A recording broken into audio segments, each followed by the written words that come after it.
देश का ईवीएम सिर्फ सरकार ही नहीं, देश की साख भी बनाती है। भारत के ईवीएम का दुनिया में डंका, लेकिन किसे शंका? विपक्ष को। आज हम ईवीएम यानी इलेक्ट्रॉनिक वोटिंग मशीन की बात करेंगे।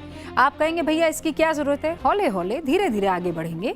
ईवीएम जिसका इस्तेमाल आप अपने जनप्रतिनिधि, नगर परिषद, विधानसभा या संसद में भेजने के लिए, रिप्रेजेंटेटिव को चुनने के लिए करते हैं, ये ईवीएम अब सिर्फ पार्षद, विधायक या सांसद ही नहीं बना रही। एक जागरूक नागरिक होने के नाते आपको जानना चाहिए कि ये देश की साख का भी निर्माण कर रही है। पहले आपको ये तस्वीर देखनी चाहिए। इंडोनेशिया की यात्रा पर हमारे प्रधानमंत्री नरेंद्र मोदी का भव्य स्वागत हुआ। ये देखिए, हिजाब में छोटी छोटी बच्ची आपको दिखाई दे रही है, जो चेहरे पर 2 इंच मुस्कान लिए देश के प्रधानमंत्री का स्वागत कर रही है। जकार्ता की सड़कों पर मोदी की एक झलक पाने के लिए लोगों की उत्सुकता साफ तौर पर दिखाई दे रही थी। आपने देखा, घुड़सवार दस्ते से लेकर मोटरसाइकिल एस्कॉर्ट्स तक मोदी के स्वागत में जबरदस्त तैयारियां दिख रही थी। इंडोनेशिया के लोगों का प्रधानमंत्री मोदी के प्रति एक गजब का लगाव भी नजर आया। ऐसी तस्वीरें औपचारिकता से केवल आप डिफाइन कर ले नहीं चलेगा, उससे बढ़कर होती है। ये 2 देशों के मजबूत रिश्तों में सीमेंट बनकर उसे अटूट बनाने का काम करती है। लेकिन फिलहाल हम किस पर बात करने वाले थे? ईवीएम पर। कैसे भारत की प्रतिष्ठा और कूटनीतिक ताकत में ये इजाफा कर रही है। भारत और इंडोनेशिया के बीच आज जो 20 समझौते हुए हैं, उसमें एक समझौता ईवीएम को लेकर भी है। लेकिन उस पर मैं बात करूं उससे पहले ये 5 बड़े समझौते क्या है, बहुत आसान भाषा में आपको समझा देती हूं।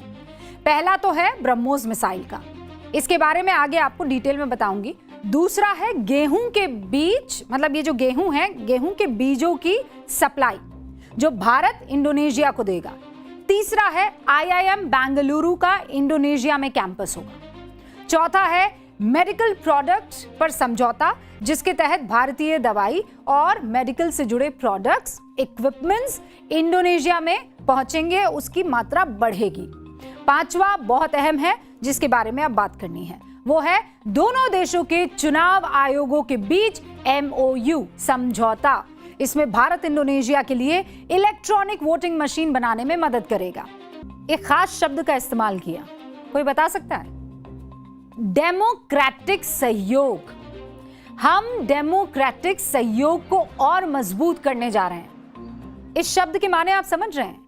देखिए, आमतौर पर 2 देशों के नेता जब किसी मंच पर मिलते हैं तो किसकी बात करते हैं? मोटा मोटी किसकी बात होती है? कारोबार की बात होती है, सैन्य तकनीक की बात होती है, सामरिक दृष्टि से क्या होगा क्या नहीं होगा, समझौते कौन कौन से हैं, बिजनेस क्या है, इसकी बात होती है। लेकिन भारत ने एक कदम आगे बढ़कर डेमोक्रेटिक यानी लोकतांत्रिक सहयोग की भी बात की। एक नया कूटनीतिक बेंचमार्क सेट कर दिया। क्या आप जानते हैं असल में इसका क्रेडिट किसे जाता है? इसका क्रेडिट जाता है ईवीएम को, यानी इलेक्ट्रॉनिक मशीन को। और इलेक्ट्रॉनिक मशीन कौन सी वाली? वोटिंग वाली, जिस पर बटन दबाकर आप लगातार भारत की लोकतांत्रिक ताकत का एहसास पूरी दुनिया को करा रहे हैं। भारत दुनिया का सबसे बड़ा लोकतंत्र है और इंडोनेशिया आप जानते हैं दुनिया का 3रे नंबर का सबसे बड़ा लोकतंत्र है। और आपको यह भी नहीं भूलना चाहिए कि इंडोनेशिया सबसे बड़ी मुस्लिम आबादी वाला मुल्क है। उसी इंडोनेशिया ने आज भारत की ईवीएम को आगे बढ़कर स्वीकार किया है और यह संदेश दिया है कि जिस तरह से भारत विविधता और लोकतंत्र को साथ लेकर चलता है, उसी तरह इंडोनेशिया भी लोकतंत्र की मजबूती के लिए आगे बढ़ेगा। ईवीएम वाला ये समझौता क्या है, इसका मतलब समझ लीजिए। 3 चीजें होंगी और हो सकती है। पहला तो यह कि भारत का चुनाव आयोग अपनी ईवीएम वाली जो टेक्निक है वो इंडोनेशिया के साथ साझा करे। कम समय में बड़े पैमाने पर जो ये मतदान होते हैं उसके चैलेंजेस कैसे हैं, उसका अनुभव और अनुभव से जुड़ी जानकारी आदान प्रदान करे। सोशल मीडिया के दौर में लोकतंत्र को सुरक्षित रखने की रणनीतियों पर भी दोनों देश जानकारी साझा कर सकते हैं। ठीक है, इंडोनेशिया में चुनाव कराना आप जानते हैं कितनी जटिल प्रक्रिया है। भाई, लोकतांत्रिक मुल्क है तो चुनाव होता होगा ना, लेकिन वहां पर चुनाव आसान नहीं है। इंडोनेशिया में चुनाव इसलिए आसान नहीं है क्योंकि 17,000 से ज्यादा छोटे छोटे टापू हैं, वहां पर एक साथ चुनाव होते हैं। और अब तक वहां बड़े पैमाने पर ये जो चुनाव होते थे वो मशीन से नहीं होते थे, कागजी मतपत्रों का इस्तेमाल उसमें किया जाता था, तो नतीजे आने में लंबा वक्त लगता। बैलेट पेपर्स को नावों से, हेलीकॉप्टर से, दुर्गम रास्तों से हर आइलैंड, हर द्वीप पर पहुंचाना पड़ता था, फिर वापस उन्हें सुरक्षित लाना भी पड़ता था। आप समझ सकते हैं कि चुनावी खर्च इससे कितना बढ़ जाता होगा। जाहिर है भारत का सहयोग न केवल इंडोनेशिया के लोकतंत्र को हाईटेक बनाएगा, बल्कि वैश्विक स्तर पर भारत के ईवीएम के साथ साथ हमारे डिजिटल इंडिया और मेक इन इंडिया की प्रतिष्ठा को भी एक नई ऊंचाई देगा। अब इसमें कोई जले तो जले, कोई दुखी हो तो हो, लेकिन जब वहां भारत की साख बढ़ रही है, ये ईवीएम पर किसी एक पार्टी का तो कंट्रोल है नहीं, किसी एक सरकार का तो कंट्रोल है नहीं। आगे आपको ये बताएंगे कि जिस भारतीय ईवीएम का दुनिया में डंका बज रहा है, उस पर विपक्ष को अपने देश के अंदर इतनी शंका क्यों है। लेकिन उससे पहले आपको कुछ आंकड़े दिखाती हूं। भारतीय ईवीएम को इंडोनेशिया में जो पहचान मिल रही है, ऐसा नहीं है कि पहली बार ऐसा हो रहा है। इससे पहले नेपाल, भूटान, नामीबिया भारत के इलेक्ट्रॉनिक वोटिंग मशीन ले चुके हैं, वहां निर्यात की जा रही है। अच्छा, फिर Mongolia, Madagascar, Myanmar, Cambodia, Fiji, ये वो देश है जो भारत से वो इंक लगाते ना आप लोग हाथों पर, हम भी लगाते हैं, वो वाली इंक, वो स्याही जो है वो मंगवाते हैं भारत से, जो वोटिंग के दौरान आपकी उंगली पर लगाई जाती है और क्या खूबसूरती से ऐसे दिखाते हुए फोटो खिंचवाते हैं, ऐसे जैसे लोकतंत्र का सबसे महंगा गहना जो है आप ही की उंगली पर आया है, हीरे वाली अंगूठी की तरह। तो ये वो स्याही है जो इन अलग अलग मुल्कों में जाती है।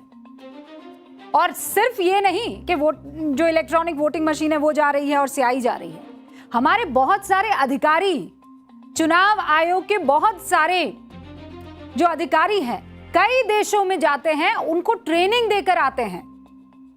आयोग ने 2011 से अब तक अंदाजा लगा सकते हैं 141 देशों के 2,977 चुनाव अधिकारियों को सफलतापूर्वक ट्रेनिंग दी है कि नहीं? शानदार बात। Fiji, Cambodia, Thailand, Nepal, Uzbekistan, Kazakhstan, Sri Lanka, यहां के चुनावों के दौरान ऑब्जर्वर भी हमारे चुनाव आयोग ने उपलब्ध कराए हैं। अब आपके मन में यह सवाल आएगा, भाई मैडम सब इतना बढ़िया चल रहा है, ईवीएम इतना तगड़ा है, बाकी देश हम पर इतना भरोसा करते हैं, तो फिर यहीं हिंदुस्तान में ईवीएम की इस तकनीक का विरोध क्यों करते हैं? दुनिया के बड़े बड़े मुल्क तो लोकतंत्र की गवाही देनी जब होती है तो बाहें फैलाकर स्वागत करते हैं भारत के इस पूरे के पूरे प्रोसेस का, और उसी ईवीएम पर देश के अंदर विपक्ष के कुछ राजनीतिक दल सवाल उठाते हैं, क्यों? अब ये बात तो सही है।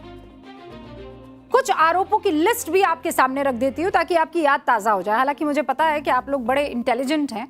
अलग अलग समय पर अलग अलग विपक्षी दलों ने, कभी कांग्रेस ने, कभी समाजवादी पार्टी ने, कभी तृणमूल कांग्रेस ने, बहुजन समाज पार्टी से लेकर आम आदमी पार्टी ने, जिस किसी ने भी हार का मुंह देखा उसने क्या किया?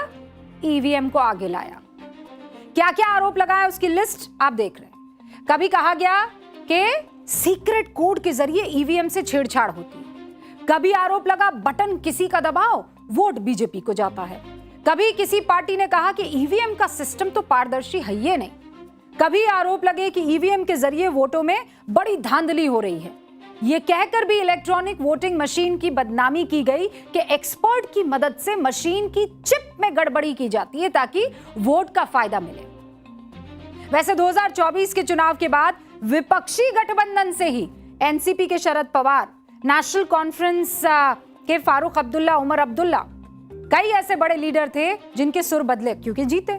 सुप्रिया सूले, उमर अब्दुल्ला ने कहा ईवीएम को लेकर ये दोहरा रवैया ठीक नहीं है कि जीते तो हम, हारे तो ईवीएम, जीते तो हम, हारे तो ईवीएम, ये ठीक नहीं है। ईवीएम जब सही जब आप जीते, और जब आप हार जाएं तो कहें नहीं ये तो गलत है, मैं खेल ही नहीं रहा। साल 2024 में खुद सुप्रीम कोर्ट ने ईवीएम के खिलाफ दायर की गई एक याचिका को खारिज कर दिया था, पता है आपको? और ये कहा कि ऐसा कैसे हो सकता है कि जब आप चुनाव जीतते हैं तो ईवीएम शानदार काम करता है और जब आप चुनाव हारते हैं तो उसके साथ छेड़खानी हो जाती है। जस्टिस विक्रमनाथ ने वही बात कही जो काफी स्वाभाविक है। सारे तर्कों, आंकड़ों और तस्वीरों को देखते हुए आज मेरे मन में एक विचार आ रहा है।